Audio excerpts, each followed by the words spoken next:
হে এভৰিৱান, পৰহি কলেজৰ পৰা আহোঁতে ৰাস্তাতে মানুহ এজনে পাহাৰীয়া গাছ বিক্ৰী কৰি থকা দেখি ময়ো ৰ'ব নোৱাৰি 20 টকাত 4টা লৈ আনিলোঁ। বাঁহ হৈছে অসাধাৰণ গুণাগুণ থকা এবিধ সাধাৰণ উদ্ভিদ। বাঁহৰ গাজ হৈছে বাঁহৰ গছৰ পৰা ওলোৱা গজালি। ইয়াক ইংৰাজীত বেম্বো শ্বুট বুলি কোৱা হয়। এই বাঁহৰ গাজে মানুহৰ কৰ্কট ৰোগ, ডায়েবেটিছ, হাই ব্লাড প্ৰেছাৰ আৰু বৰ্তমান প্ৰায় সকলো মানুহৰে থকা অবেচিটি অৰ্থাৎ মেদবহুলতা প্ৰতিৰোধত সহায় কৰে।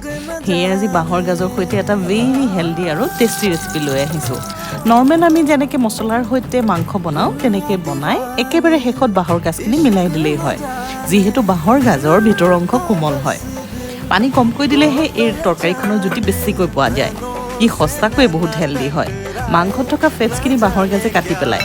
কেতিয়াবা এনেকৈ বনাই খাই চাই মোক কমেণ্টত জনাব নাপাহৰিব দেই। আজিলৈ ইমানেই। ভাল লাগিলে লাইক, শ্বেয়াৰ আৰু কমেণ্ট কৰিব। থেংক ইউ, বাই।